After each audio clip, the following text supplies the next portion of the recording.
vamos a repasar un poquito lo que comenzamos a enseñar anoche con el estudio de escatología. Escatología es la doctrina o el estudio de los últimos tiempos.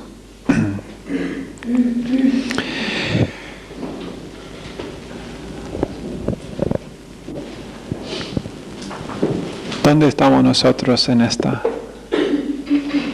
Ahí en el medio. ¿Aquí? ¿En el medio? No. Estamos por acá. No sabemos exactamente dónde.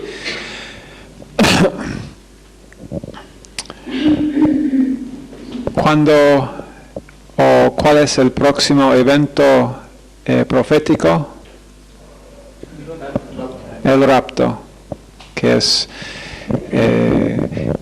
la verdad es que después del rapto, todo el resto que pasa, sabemos exactamente cuánto tiempo. Después del rapto, tenemos 7 años, gran tribulación. ¿Dónde estamos nosotros? En el cielo. ¿Alguien se salva durante este tiempo en la tierra?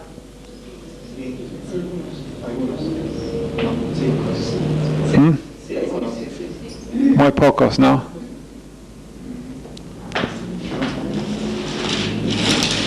¿Cuántos? 4, 5. Puede ser 144,000 y nada más. ¿Ah? Algunos más. Muy pocos más, ¿no? Apocalipsis 7, verso 9. Después de esto miré, y he aquí una gran multitud, la cual nadie podía contar, de todas naciones y tribus y pueblos y lenguas que estaban delante del trono y en la presencia del Cordero, vestidos de ropas blancas y con palmas en las manos, y clamaban a gran voz diciendo: la salvación pertenece a nuestro Dios, que está sentado en el trono, y al Cordero. Y todos los ángeles estaban en pie alrededor del trono, y de los ancianos y de los 4 seres vivientes, y se postraron sobre sus rostros delante del trono y adoraron a Dios, diciendo: amén. La bendición y la gloria y la sabiduría y la acción de gracias y la honra y el poder y la fortaleza sean a nuestro Dios por los siglos de los siglos. Amén. Entonces uno de los ancianos habló diciéndome: estos que están vestidos de ropas blancas, entonces los de verso 9, estas que están vestidos de ropas blancas, ¿quiénes son y de dónde han venido? Yo le dije: Señor, tú lo sabes. Y él me dijo: correcto, estos son los que han salido de... ¿qué? Ok, de la gran tribulación, han lavado sus ropas, ¿son salvos? Están en el cielo, ropas blancas, las han emblanquecido en la sangre del Cordero. ¿Cuándo han creído? En la gran tribulación. ¿Cuántos son? Una gran multitud, la cual nadie podía contar. Entonces, ¿cuántos? No sabemos. Sabemos que por lo menos hay 144,000 judíos. Y después de esto, más. Pero no dice una gran multitud. Nadie podía contar. Entonces sí hay gente que se salva durante la gran tribulación. Y la verdad es que algunos de ellos, los que no son martirizados, son la gente que son una gran parte de la gente que van a comenzar en el milenio, en la tierra, los que todavía están con vida acá después, porque las personas que nacen acá, nosotros, acá, la iglesia, nosotros, porque estas personas que se salvan acá no son la iglesia, nosotros somos la iglesia. La iglesia termina añadiendo miembros acá, en el rapto. La iglesia va arriba, la iglesia durante este tiempo está en el cielo. Una persona que se salva acá no es miembro de la iglesia, tanto como una persona en el Antiguo Testamento que recibió a Cristo no es miembro de la iglesia. Pero entonces las personas viven sin cuerpo glorificado, están en un cuerpo así como el cuerpo que tú tienes o que yo tengo. No tan guapo como el mío, pero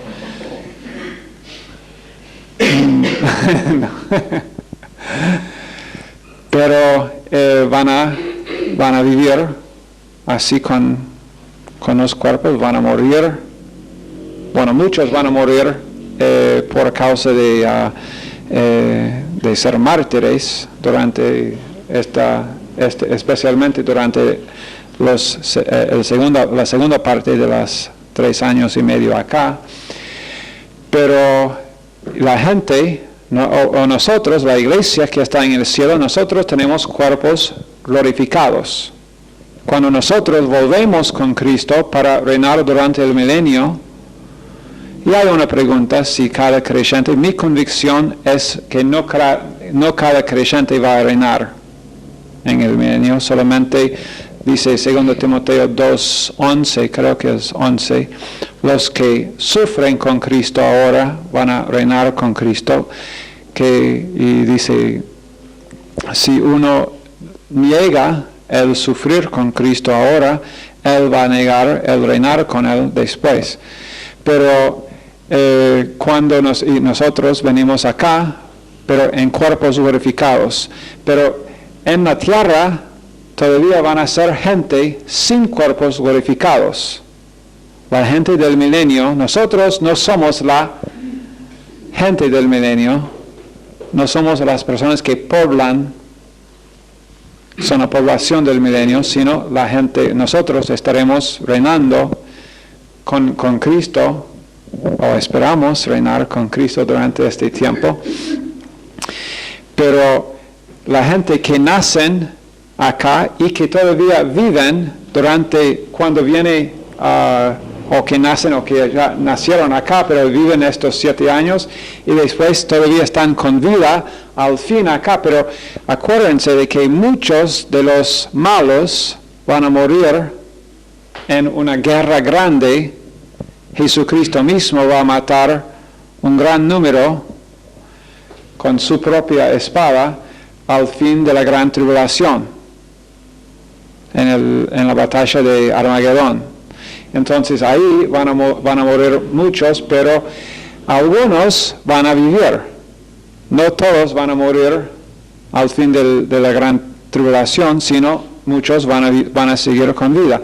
Estas personas van a estar, la gente del milenio, van a comenzar en el milenio, estos 1000 años, con, quién sabe, una población tal vez reducida de lo que es ahora por causa de todo lo que pasa durante la gran, casi seguramente muy reducida la población, aunque no sabemos exactamente cuándo o cuántos años nos quedan acá. Pero por lo menos hay varios sellos que dicen que una tercera parte de las personas en el mundo van a morir. Y bueno, eso significa una reducción drástica en la población. Pero entonces muchos siguen con vida acá y ellos son en el milenio. ¿Cuál es ¿En qué difiere la dispensación del milenio, el reino, de la dispensación en que nosotros estamos viviendo acá, por ejemplo, la iglesia? ¿qué es lo que nosotros tenemos que ellos no van a tener que tratar?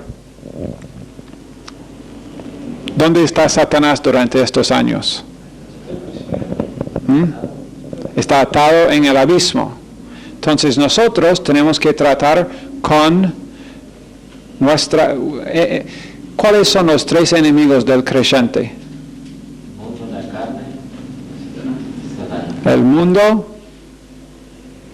bueno, Satanás mismo, el mundo cósmico, el sistema de Satanás y después nuestra propia carne.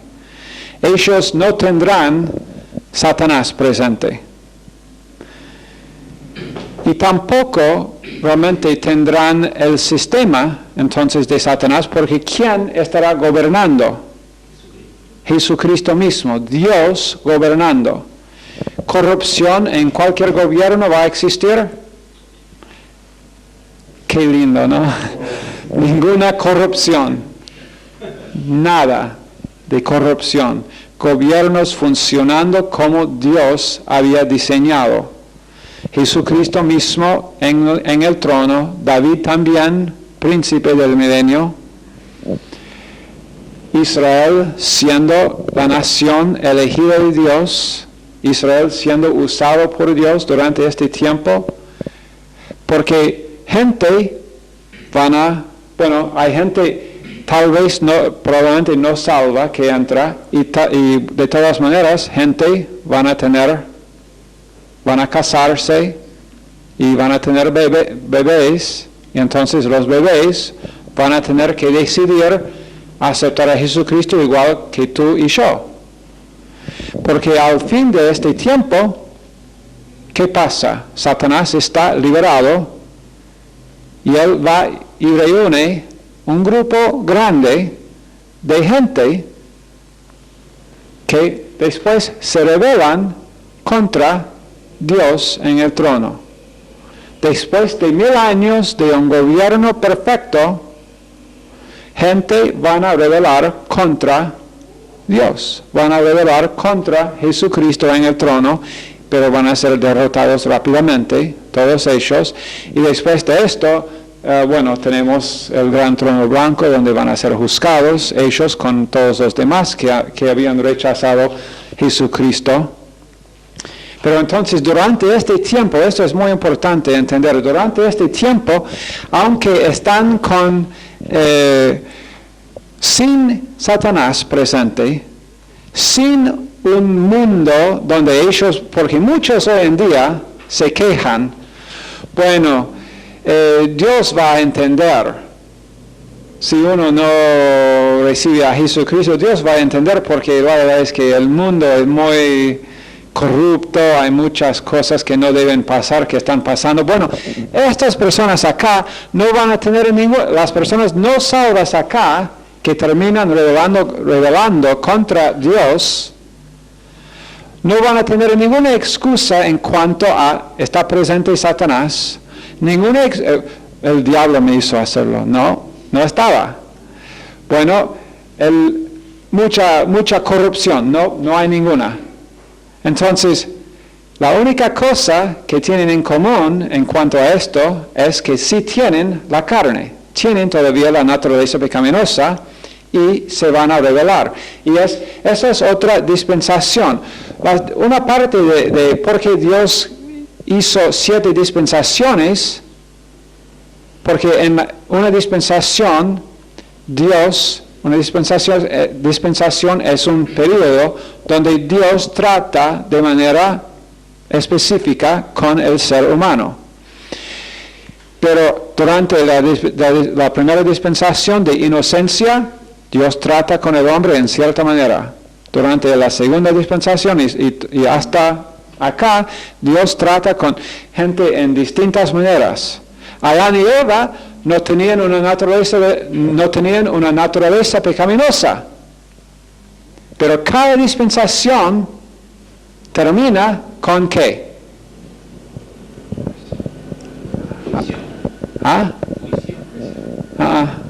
Fracaso humano.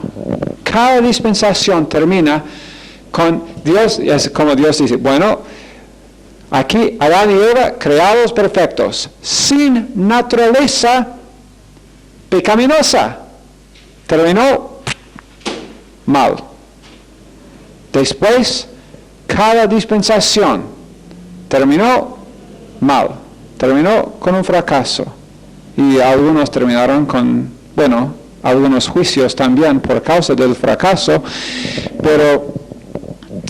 Pero después de los acá ellos en la dispensación final no van a poder, nadie acá en el gran trono blanco va a poder decir a Dios, bueno, no intentaste todo.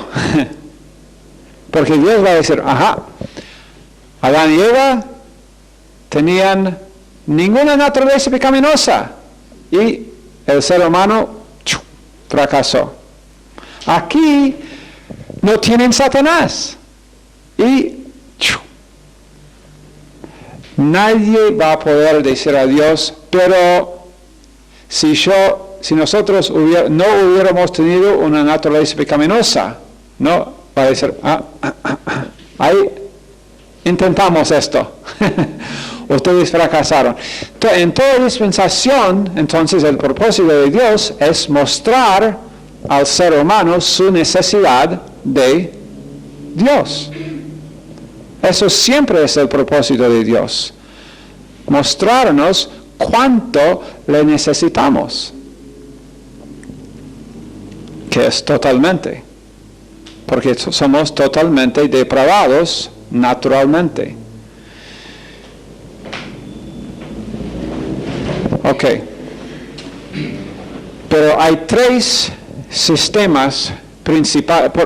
Esto ya hemos dicho. Ese es el sistema premilenialista. Nosotros somos en esta iglesia, la posición es premilenialista. Significa premilenialista que Jesucristo vuelve antes del milenio. Premilenialista. O premilenialismo es el sistema. Después, 2 otros sistemas son postmilenialismo. Postmilenialismo significa ¿qué? Exacto, que Jesucristo viene después del milenio.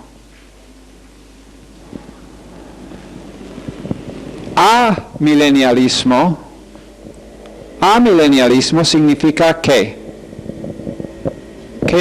¿Qué significa el prefijo a? Que no hay. No hay milenio. Amilenialismo.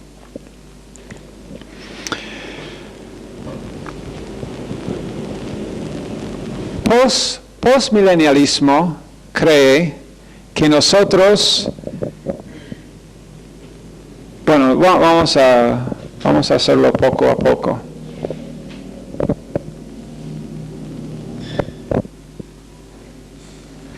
Voy a dar la definición primero de postmilenialismo.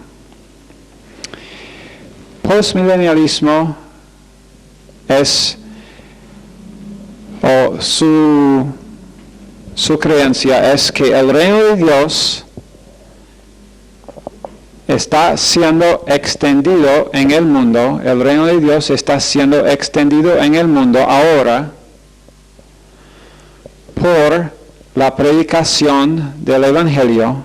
El reino de Dios está siendo extendido en el mundo por la predicación del Evangelio. Más gente están siendo salvos. Y por la obra del Espíritu Santo. El reino de Dios está siendo extendido en el mundo por la predicación del Evangelio y la obra del Espíritu Santo.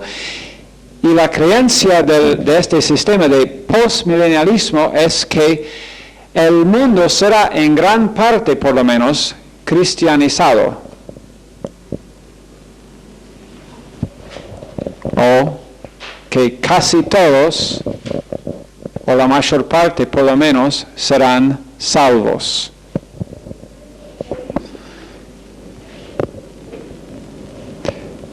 La base realmente para esa creencia es que ellos dicen, bueno, es la obra del Espíritu Santo, entonces decir que la mayoría no van a ser salvos significa que Dios no es poderoso. ¿Me entienden? Dicen, bueno, si es que la gente no va a ser salvo, Dios fracasó. Pero ¿cuál es la doctrina que ese grupo está ignorando? Libre albedrío. Libre albedrío. Exacto. Están ignorando el hecho de que Dios no viola el segundo institución que él dio al hombre, el libre albedrío. No, la primera institución. Libre albedrío para elegir obediencia o desobediencia.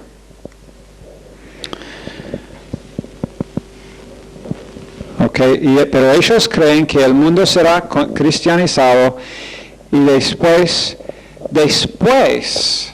que el mundo está cristianizado, o por lo menos la gran parte del mundo está cristianizado, comienza el milenio.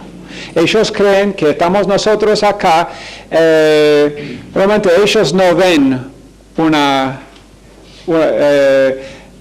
una diferencia grande entre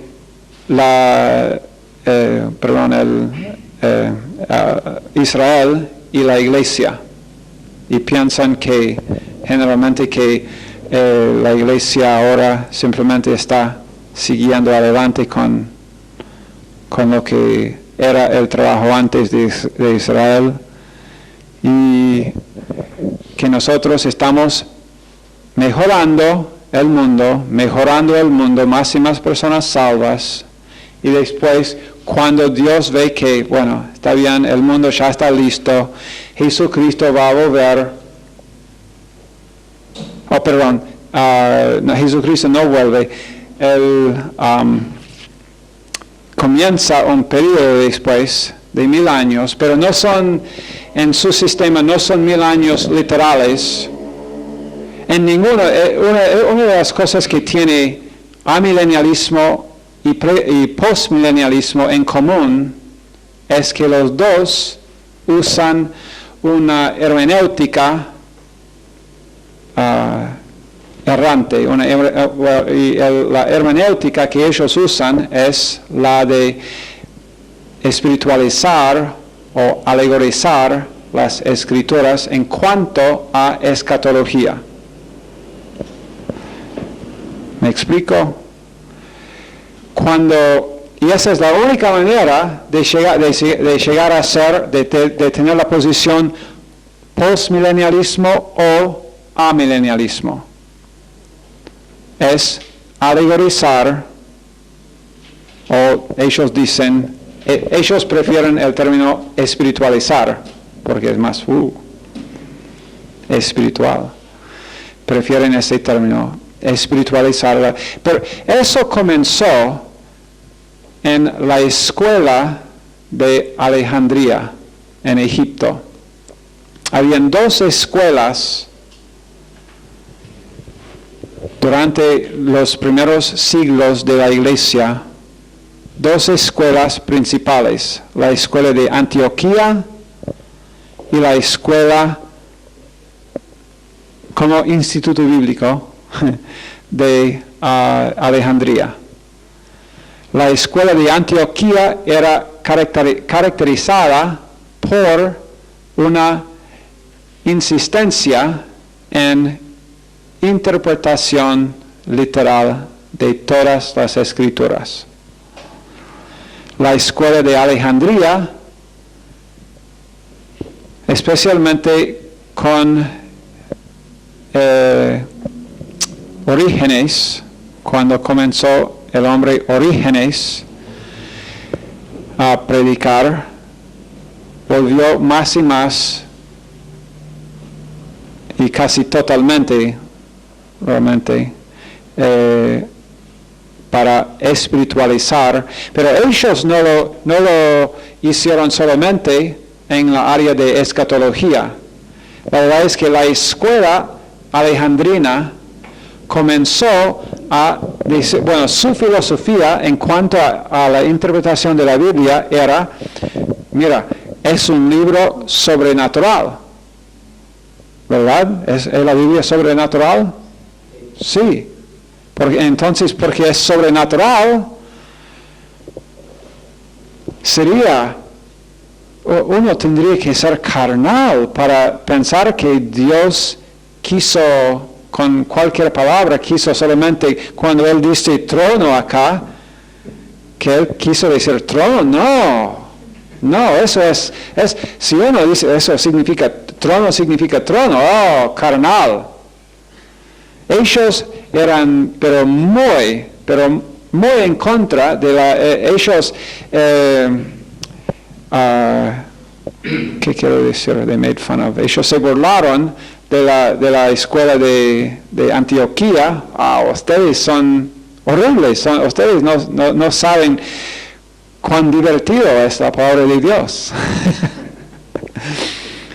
Pero después algunos hombres salieron de allá, de esa escuela, como, bueno, en gran manera Agustín fue influenciado por esa escuela.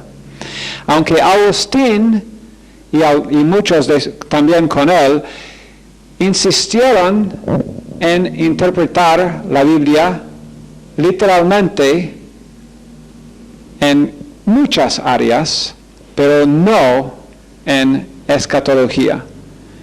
Y esa es la gran mayoría hoy de amilenialistas y postmilenialistas. Interpretan la Biblia casi en toda área literalmente. Dice que Jesucristo hizo esto, bueno, es Jesucristo hizo eso. Dice Pablo, eso está bien, el otro no está bien. Bueno, exactamente lo que dice. Pero cuando viene a la área de profecía, eso no es lo que significa literalmente. Tiene que tomar la profecía y verla como una alegoría casi siempre. Pero la regla que ellos usan es, bueno, voy a ver lo que dice el señor Ryrie acerca de Alice, un hombre muy conocido. Yes. Alice es su apellido. Él dice, bueno, la pregunta es que uno hace a uno quien es amilenialista o postmilenialista y que interpreta parte de la Biblia alegóricamente y parte literalmente. La pregunta es esta: ¿cómo sabe uno si interpretar un pasaje literal o figurativamente? ¿Cómo saber? La respuesta de Alice es lo siguiente: se emplea el método que dé el significado verdadero del pasaje. ¿Cómo sé yo, señor Alice, si debo usar acá en esta porción el método alegórico o el método literal? Porque si uso el método alegórico, llego a esta conclusión. O la verdad es que si uso el método alegórico, puedo llegar a un sinfín de conclusiones. O si uso el método literal, llego a esta conclusión. ¿Y cómo voy a saber si debo usar ¿este método o este? Él dice, bueno, lo que te da el verdadero significado. La respuesta de señor Riley a esa declaración es, me abstengo de comentario.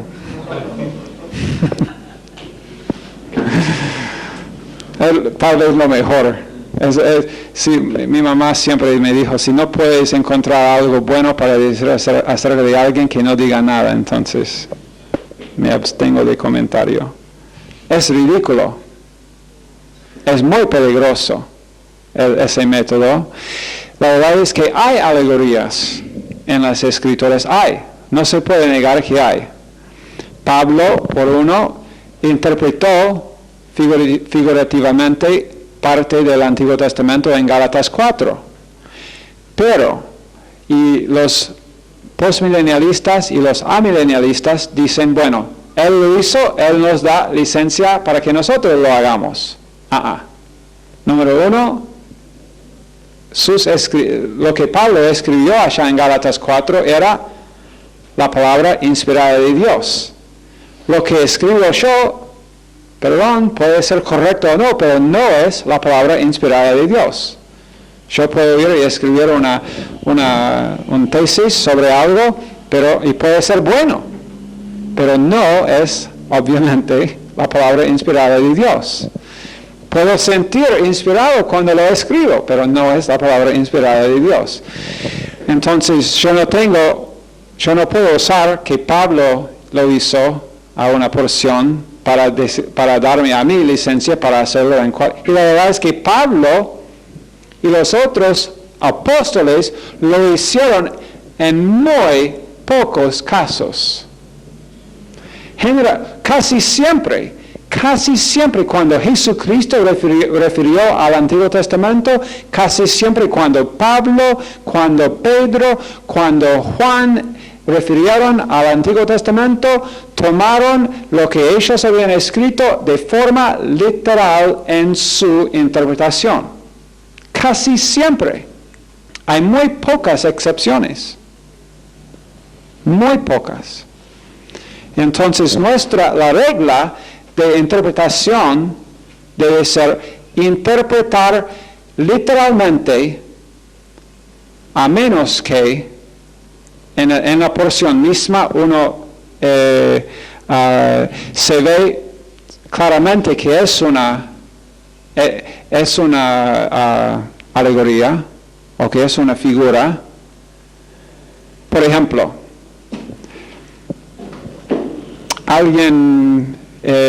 Walter conoce a alguien que yo no conozco y Walter quiere describir ese hombre a mí. Walter dice, y yo digo, pero ¿cómo es? ¿Es pequeño? ¿Es grande? Walter dice, es un oso. Bueno, Walter es un oso. Yo no digo, es un oso. No lo quiero conocer, es un oso. No. ¿Dónde está mi rifle? No, obviamente, y yo no tengo que preguntar a Walter, ¿esa es una figura, Walter? Obviamente es una figura. Ese hombre no es un oso. Pero mira, que aunque él dice es un oso, yo entiendo, porque aún en la alegoría, nosotros usamos palabras normales. Él usó oso, no elefante. Él usó oso, no ave. Entonces, yo estoy limitado en mi interpretación de su figura a lo que esta palabra implica. Entonces, aún en el lenguaje figurativo, aún en la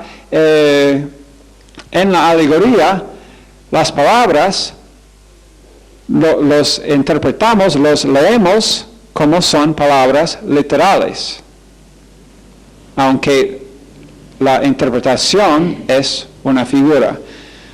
Pero a menos, si yo leo la porción y lo leo intentando y ni pensando en una figura, lo leo, a ver, como si yo recibo una carta de alguien, si alguien me escribe un email, yo no lo leo, ok, ¿qué quiere decir esto? ¿Qué quiere decir él por cuando dice, mi primo me envía un email y me dice, están bienvenidos a venir a mi casa en junio?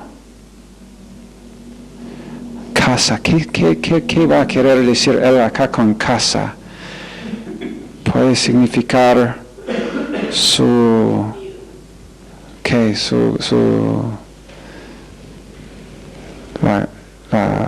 donde vive su perro, o puede ser. Vamos a tener que, bueno, no, obviamente cuando el sentido lógico está ahí, cuando yo lo leo literalmente y lo entiendo y tiene sentido perfecto literalmente, interpreta la porción literalmente. No busques una figura donde la interpretación literal tiene sentido. Ahora, después, si la interpretación literal, por ejemplo, si uno dice es un oso, eso es un oso, él es un oso, eso no tiene sentido, que el amigo de Walter es un oso. Y él me había dicho que ese oso hablaba con él. No tiene sentido. Entonces, ahí voy a buscar la interpretación figurativa, pero bajo reglas. Pero eso es la norma básica de amilenialistas y postmilenialistas, es que interpretan la escatología alegóricamente. Y la verdad es que por eso los premilenialistas, generalmente casi todos los premilenialistas están de acuerdo con cada cosa que yo he escrito acá. Cada cosita. Los amilenialistas y los postmilenialistas, si tuviéramos 100 de ellos acá, ellos tendrían que escribir 100 dibujos, porque cada uno va a tener algo distinto. ¿Por qué? Bueno, han interpretado alegóricamente, y entonces se puede hacer cualquier cosa con la palabra de Dios alegóricamente. Pero vamos ahora a ver algunas cosas acerca primero del postmilenialismo.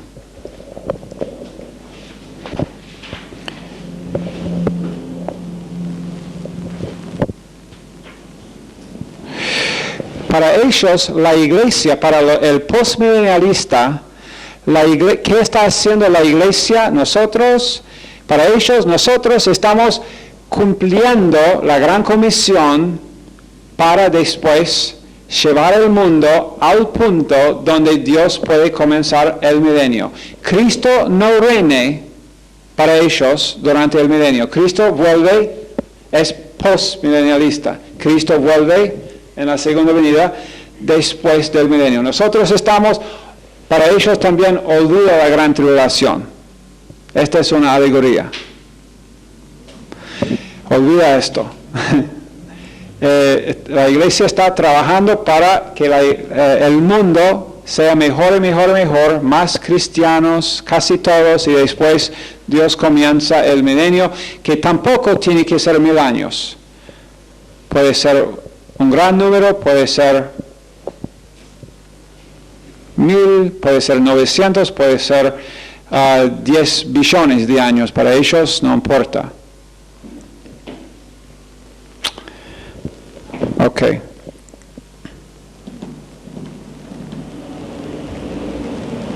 Y después entonces, milenio y el regreso de Jesucristo, y después estarán de acuerdo con todo lo que hemos escrito acá acerca de los juicios y el estado futuro y todo esto.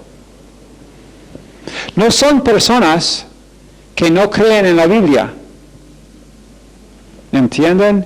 No estamos hablando de gente que rechaza la Biblia. Simplemente gente que interpreta la Biblia en una manera errante, que les da esa forma de pensar en cuanto al milenio. Muy básica pregunta, pero ¿cómo el Espíritu Santo no redarguye a esas personas o no convence o no instruye? Si son personas que justamente creen en la Biblia y están interpretando la palabra. Bueno, la verdad es que no pueden tener el testimonio del Espíritu Santo en el testificar del Espíritu Santo que esto es verdadero. Y mayormente Walter, la razón por qué gente siguen en ese pensamiento, aún después de haber tal vez leído otros autores que explica, como Pentecost o Ryrie, que explica bien esta posición y que es muy bíblica esta posición. Pero generalmente es porque gente se han sometido a una denominación y dejan de pensar. Simplemente aceptan la posición denominacional y dicen, bueno, eso es lo que creo, porque eso es lo que cree mi denominación, y aceptan esto. Y la verdad es que y hay iglesias evangélicas que lo hacen, denominaciones que lo hacen, pero ellos rechazan fuertemente el hecho de que los católicos simplemente aceptan la tradición como en un par con la palabra de Dios, pero la verdad es que están haciendo la misma cosa. Entiendan de que no estoy diciendo que denominaciones no han sido usadas por Dios, porque la verdad es que Dios ha usado muchas denominaciones para organizar gente para la obra del ministerio. Han sido usados, pero el negativo de denominaciones en muchos casos es que se cristalizan sobre alguna, eso es lo que piensa nuestra denominación, entonces no lo cuestionamos, ni cuando la palabra de Dios parece decir algo en contra. Ok.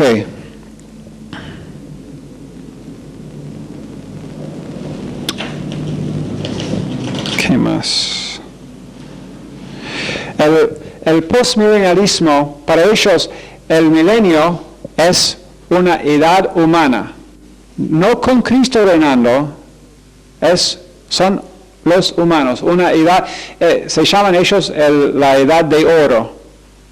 ¿Han oído ese término antes? Edad de oro. Eso es lo que ellos están esperando, una edad de oro en la tierra cuando los humanos están mejorando. Y eso, la verdad es que la posición de postmilenialista había sido muy popular durante, no en el tiempo de Agustín. Ahí eran amilenialistas. Casi todos, porque Agustín tuvo mucha influencia en y tampoco piensen que estoy atacando a Agustín en todo, porque Agustín fue usado mucho.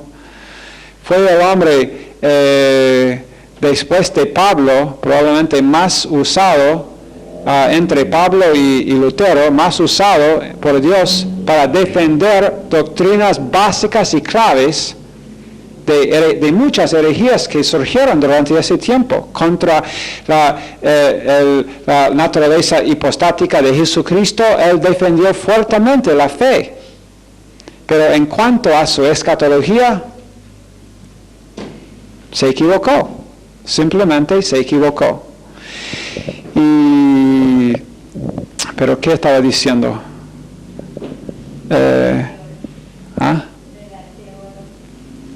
Sí, la edad de oro. Entonces los postmilenialistas están pensando que, bueno, gradualmente el mundo estaba mejorando, pero Agustín era amilenialista. Vamos a hablar de esto probablemente mañana. Pero los postmilenialistas, hablando, generalmente esto comenzó alrededor de la Reforma o después de la Reforma. Generalmente en la Reforma, los como Calvino, Lutero eran como Agustín, amilenialistas, casi todos ellos.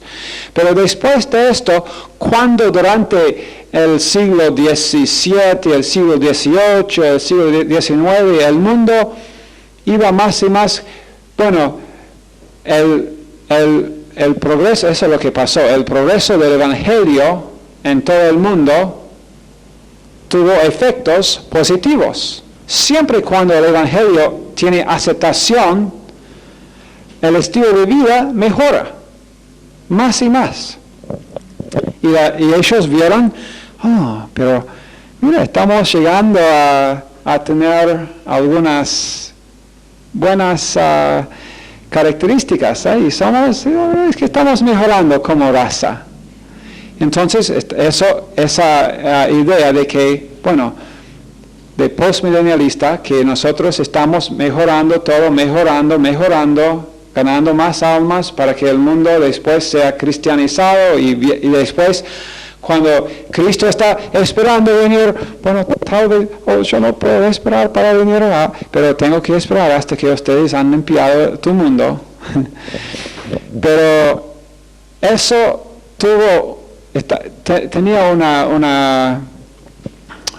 un shock en la Primera Guerra Mundial, porque todo bien, toda la humanidad, hermanos, Primera Guerra Mundial, y después declinó, pero surgió de nuevo después de la depresión, de la Gran Depresión, durante los años 20 y 30 de 1900, y después surgió y más gente eran postmilenialistas hasta la Segunda Guerra Mundial, Hitler y todo esto, y entonces casi todos los postmilenialistas se convirtieron en amilenialistas.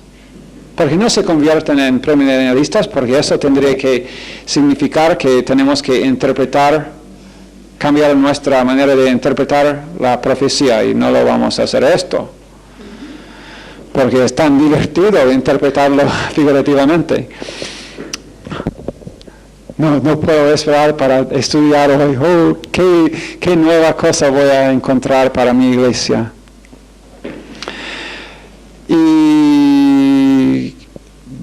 Pero ahora está surgiendo de nuevo, por todos los avances tecnológicos que han pasado durante los últimos 30, 40 años. Ahora amilenialistas están convirtiéndose en postmilenialistas de nuevo.